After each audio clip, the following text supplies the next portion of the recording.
थोड़ा सा धैर्यवान बनो, गंभीर बनो। कोई इस भारी से भारी विपत्ति में परेशानी स्वीकार करके विपत्ति थोड़ी निकला है, सुलझो।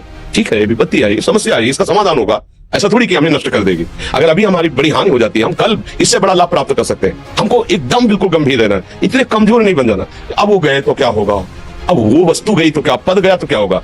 प्रयास किया था, ये पद मिला था, इससे बड़ा पद प्राप्त करूंगा, मैं इससे बड़ा महान बनूंगा।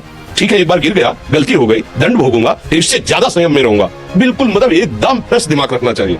तो अपने लोग क्या है, जरा सी बात में एकदम कचड़ा कर लेते हैं, एकदम कमजोर हो जाते हैं। ये बिल्कुल ठीक नहीं है। हम जीवन भर की यात्रा की बात कर रहे हैं, भारी से भारी कष्ट में भी मुस्कुराना, तो हमें बल मिला है, हमें भगवान की कृपा का दर्शन हुआ है, हमें उनका दुलार दिखाई दिया है। अगर हम ऐसे तो भाग जाते फिर परमात्मा में थोड़ी चलना होता है। आज जो आप सुन करके लाभ लेने की चेष्टा कर रहे हो ना, ये केवल प्रवचन नहीं है, ये जीवन है। अगर ये जिए ना होते ना तो ये इसका प्रभाव नहीं पड़ता, वाणी का प्रभाव नहीं पड़ता। हम इसीलिए कहते हैं, जैसे आप लोग एकदम परेशान हो जाते हैं जब बोलो, क्या हमसे ज्यादा परेशानी होगी?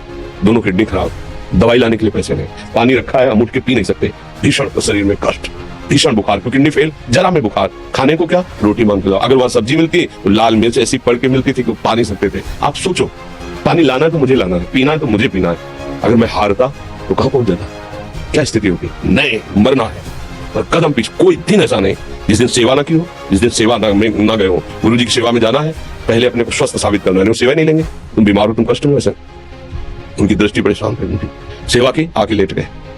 फिर हिम्मत की, अपनी श्री जी की सेवा की, मधुकरी नहीं गए, 3-3, 4-4 दिन भोजन नहीं गए, पर सेवा नहीं छोड़ा, दिनचर्या नहीं छोड़ी। और उसका प्रधान कारण संयम, ब्रह्मचर्य, भगवत आश्रय, नाम जप, कभी हारने नहीं दिया।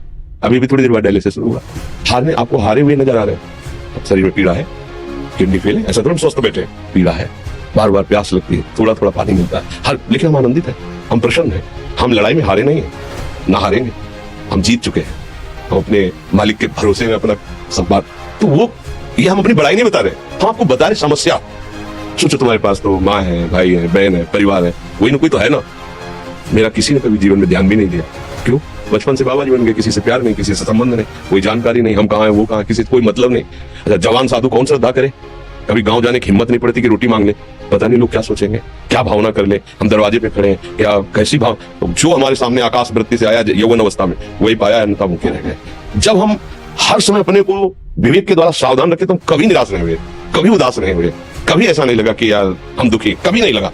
उसी का फल है, उस सुख का संकेत मिल गया जहां दुख की निशानी भी नहीं, वही उसी के बच्चे को।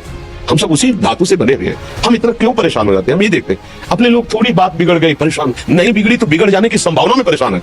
आज सुख है, लेकिन कल सुख छिन जाएगा, तो हम आज के सुख में सुखी ना होकर कल के दुख के आने की संभावना में भयभीत हो। तो क्या हमारी सोच रह गई? हमको इतना बलवान बनना है कि सुख और दुख दोनों हमको छू न सके।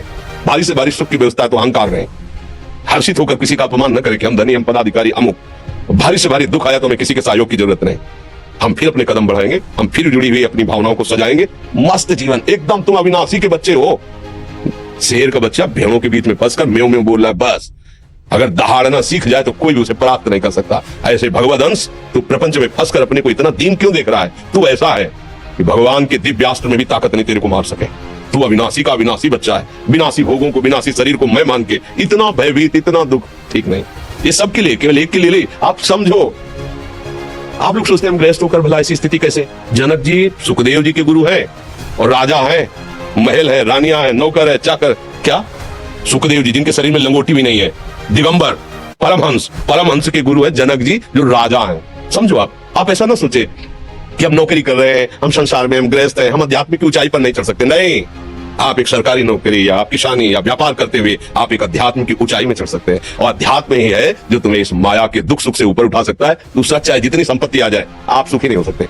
सब देख लो, आंख खोल के देख लो, अध्यात्म ही है जो तुम्हें हर कष्ट सहकर मुस्कुराकर जीने का रास्ता बता देगा कि आप आनंदित हो जाओगे, कुछ नहीं बिगड़ा। अध्यात्म है तो कुछ नहीं बिगड़ा, अध्यात्म नहीं है तो कुछ नहीं बना।